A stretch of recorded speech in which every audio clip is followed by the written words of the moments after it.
우리는 고난주간을 맞이하여 예수님이 우리를 위해 행하셨던 일들을 함께 보고 있습니다.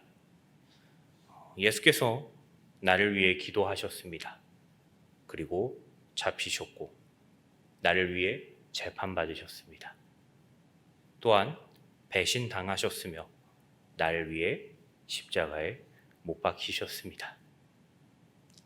이 모든 고통과 수치, 외로운 일을 다 감당하시고 홀로 겪은 이유는 바로 나를 위해서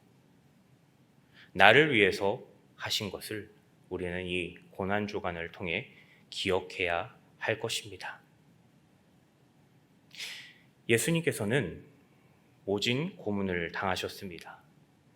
채찍을 맞고 매를 맞으며 온몸에 상처가 나셨습니다. 조롱도 당하셨습니다. 그리고 오늘 우리가 함께 읽은 본문은 예수께서 십자가를 지고 걸어가시는 그 과정, 그리고 십자가에 못 박히시는 그 고난의 과정이 기록되어 있습니다. 대속이라는 사명의 정말이지 절정, 클라이막스의 부분이 바로 오늘 함께 읽은 이 본문에서 나오고 있습니다. 이 십자가 형벌은 당대 최고의 악질범에게만 행해지던 처형이었습니다. 육체적으로도 온 무게를 못 박힌 손과 발로 버텨야 하며 천천히 피가 흘러나오는 끔찍한 형벌이었습니다. 그런데 그보다 더 수치스럽게 인간의 존엄을 무너뜨리는 형벌이기도 했습니다. 모든 것을 발가벗기고 공개적으로 나무에 매달리게 하여 죽음 직전까지 온갖 수치와 모욕을 감내하게 하는 형벌이었죠. 육체적인 고통도 있겠지만 인간의 존엄이 남아있을 수 없도록 만든 아주 끔찍한 형벌이 바로 십자가였습니다. 뿐만 아니라 자신에게 주어진 그 십자가를 자신이 매달려 죽임당해야 할 그 나무를 직접 들고 가야 했습니다. 육체적인 고통이 수반됨과 동시에 정신적으로도 견디기 힘든 이 상황을 이 십자가 형벌을 통해 감당해야 했다라는 것입니다. 몸이 멀쩡한 상태에서, 정신이 또렷한 상태에서 이 일을 감당한다고 가정해도 사실 쉽지 않았을 것입니다. 그런데 예수님은 이미 모든 것이 무너진 상태에서 그 십자가를 감당하셔야만 했습니다. 몸도 마음도 모두 만신창이가 된 그 상황에서 말이죠. 그리고 심지어는 온갖 조롱을 당하십니다. 인간으로서의 모욕, 발가벗겨주고 매질을 당하시고 침뱉임 받으시고 말로 할 수 있는 모든 조롱을 예수님 홀로 다 감당하셨습니다. 십자가에 못 박히시어 모든 물과 피가 다 쏟아지는 과정 가운데서도 이 모욕을 당하셨습니다. 그런데요, 이로 말할 수 없는 그 육체적, 정신적 고통 가운데 있으시면서도 예수님은 그들을 나무라지 않으셨습니다. 도리어 끝까지 그 고통을 참으시고 인내하셨고 끝까지 버티셨습니다. 그 버티신 이유가 무엇일까요?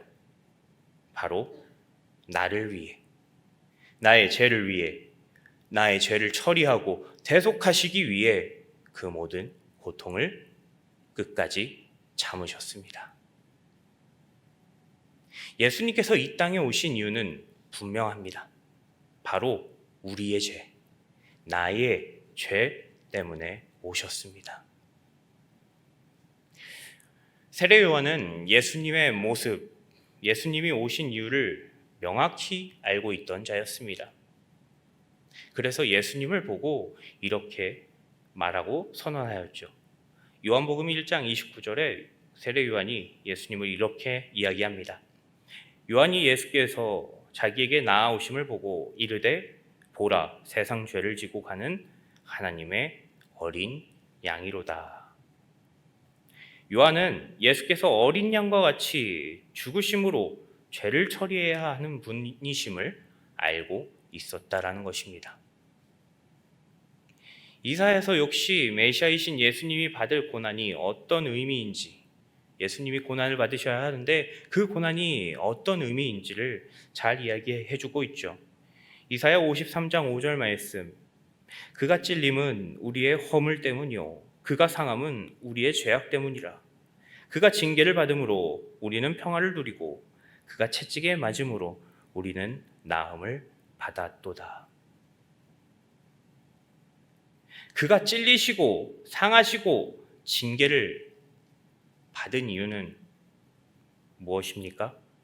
바로 나의 죄악 때문이었습니다. 나의 죄를 처리하시기 위해, 그리고 자신의 고난을 통해 우리가 더 나아지고 평화를 얻고 징계에서 해방되는 것, 그것을 이루시기 위해 자신이 찢겨지는 그 상황에서도 예수님은 끝까지 참으셨습니다. 우리 그리스도인들은 십자가에 못 박히신 예수님을 보며 이렇게 생각하는 자들이어야 합니다. 예수께서 나를 위해 십자가를 지셨구나. 예수께서 나의 죄를 해결하시기 위해 십자가에 못 박히셨구나. 내가 죽어야 할 그 십자가에서 예수님이 대신 죽으셨구나. 우리 수정동교회는 오늘 이 새벽 말씀을 통해 이 사실을 믿고 고백할 수 있는 자들이 되길 소망합니다. 나를 위해, 나의 죄를 처리하기 위해, 나를 죽음에서 건지시기 위해 십자가에 못 박히심을 믿고 고백하는 자들, 그런 믿음의 그리스도인들이 되시길 주님의 이름으로 소망합니다. 그런데요, 안타깝게도 십자가에 못 박힌 그 예수님의 모습을 보면서 전혀 안타까운 마음이 없는 자들이 있었습니다. 자신들이 죽어야 했던 그 십자가였음을 알지 못한 채 조롱하던 자들이 있었다라는 것입니다. 당신이 유대인의 왕이냐? 당신이 메시아냐? 그렇다면 지금이라도 당장 내려와 당신부터 구해보소서라며 외친 자들이 있었다라는 것입니다. 하지만 십자가에 못 박히신 예수님을 조롱하고 비난했던 자들, 그 자들은 본디 죄인이었습니다. 그 자들이 원래 십자가에 못 박혔어야 되고 십자가를 져야 했다라는 것입니다. 자신들은 아무 죄가 없는 양 외치고 조롱하고 예수님을 모욕했지만 사실 그 십자가에 자신들이 못 박혔어야 했습니다. 죄로 인해 죽어야 할 대상이 바로 그들, 나였다라는 것입니다. 내가 십자가에 못 박히고 내가 십자가의 고통을 받았어야 했죠. 그러나 이런 예수님의 십자가를 지시는 그 모습을 보면서, 십자가에 못 박히시는 그 모습을 보면서 사람들은 조롱합니다. 욕하고 모욕까지 합니다. 그 십자가의 모습이 자신의 모습인지도 모른 채 말이죠. 심지어는 자신이 함께 십자가에 못 박힌 강도 역시 예수님을 조롱합니다. 32절 하반절에 보면 이렇게 기록되어 있죠. 함께 십자가에 못 박힌 자들도 예수를 욕하더라. 함께 십자가에 못 박힌 그 강도 역시 예수님을 욕했다라는 것입니다. 자신이 십자가에 못 박힌 자이고 자신이 죽어가는 그 죄인임에도 불구하고 예수님을 욕한 것입니다. 이 안타깝고 한스러운 이런 모습이 2000년 전 단 한 번의 사건으로 끝난 것이 아닙니다. 안타깝게도 현재를 살아가는 우리들의 모습, 그 모습 가운데에도 여전히 이런 모습이 있다라는 것이죠. 사람들은 자신이 십자가에 못 박힐 죄인이라는 사실을 끝까지 부정합니다. 내가 왜 죄인이냐며, 예수가 나랑 무슨 상관이냐며 예수께서 지신 그 십자가의 고통을 끝까지 부정합니다. 그리고 내 죄 때문에 죽임당하신 예수를 여전히 십자가에 못 박게 만들죠. 아니, 심지어 자신이 십자가에 못 박힌 채로 살아가는 죄인임을 알지 못한 채 마치 십자가에 매달린 채로 예수를 욕했던 그 강도와 같이 예수님을 욕합니다. 2000년 전에 그 한 번의 사건으로 끝난 게 아니라 지금도 예수님을 십자가에 못 박게 하고 예수님을 조롱하는 사람들이 있다. 우린 예수님의 고난을 어떻게 생각하고 있나요? 우리 마음 가운데 혹시라도 예수를 모욕했던 자들처럼 예수님을 무시하고 조롱하고 있진 않나요? 내가 십자가에 죽어가는 죄인인데 여전히 예수님의 십자가를 보며 무감각하게 있진 않습니까? 내가 죄인이고 내가 죽어가는데 여전히 내 삶에선 그 십자가를 부정하며 외면하며 살고 있진 않으신가요? 예수님께서는 우리에게 자신을 믿고 따르는 자라면, 예수님을 믿고 고백하는 자라면 십자가를 져야 한다라고 하셨습니다. 자기 십자가를 지는 사람들, 예수를 따라 십자가를 지는 사람들, 그 사람들이 그리스도인입니다. 그 고난과 고통, 예수님의 십자가에 동참하는 존재, 그 존재가 바로 그리스도인이다라는 것입니다. 갈라디아서 2장 20절에 나온 이 바울의 고백은 우리에게 이 그리스도인으로서의 정체성, 내가 어떻게 믿음을 고백하고 어떻게 이 삶을 살아야 하는지 잘 이야기해주며 신앙의 도전을 주고 있습니다. 갈라디아서 2장 20절 하반절뿐만 아니라 전체를 제가 한번 읽어드리겠습니다. 내가 그리스도와 함께 십자가에 못 박혔나니. 내가 그리스도와 함께 십자가에 못 박혔나니. 그런즉 이제는 내가 사는 것이 아니요 오직 내 안에 그리스도께서 사시는 것이라. 이제 내가 육체 가운데 사는 것은 나를 사랑하사 나를 위하여 자기 자신을 버리신 하나님의 아들을 믿는 믿음 안에서 사는 것이라. 이 십자가에 못 박히심이 나를 위하여 못 박히심이라는 사실을 믿어야 합니다. 이 사실이 인정되고 믿어져야 합니다. 나를 위해 고난받으신 것이고 나를 위하여 십자가의 길을 걸으셨으며 나를 위하여 이 모진 수모를 당한 것이라는 이 사실을 말이죠.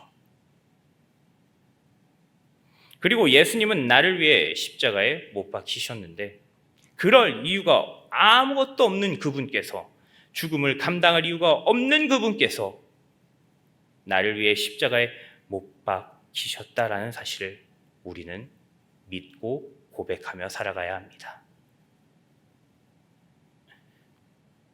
그분이 십자가에 못 박힌 모습을 보며 우리는 이렇게 고백해야 합니다. 내가 져야 하는 십자가인데, 내가 감당해야 할 십자가인데 내가 그곳에 못 박혀야 하는데. 이 사실이 믿어져야 우린 그 예수의 고난을 다시 돌아올 수 있습니다. 그 예수의 십자가가 나의 십자가임을 인정하고 그를 믿는 믿음 안에서 살아가는 그리스도인이 될 수 있습니다.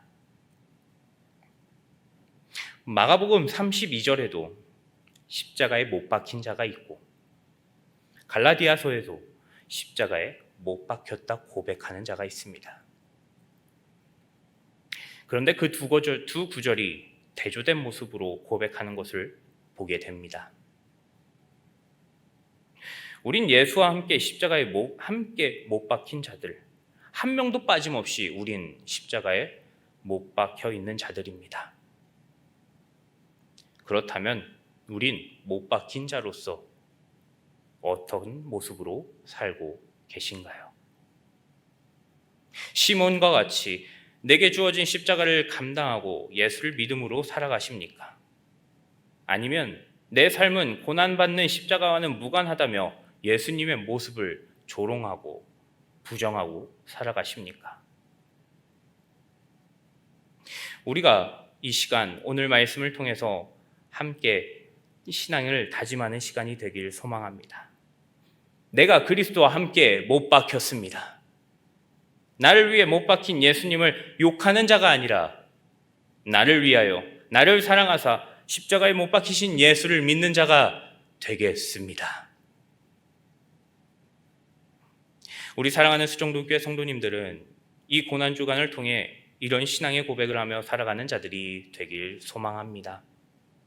무지한 그 강도와 같이 무지했던 그 군인들과 무리들과 같이 되지 아니하고 예수님의 십자가를 묵묵히 지고 간 시몬과 같이 내가 그리스도와 함께 십자가에 못 박혔다라고 고백하는 그 바울과 같이 예수님을 믿고 고백하며 살아갈 수 있는 우리 믿음의 백성들, 믿음의 자녀들이 되시길 주님의 이름으로 간절히 소망합니다.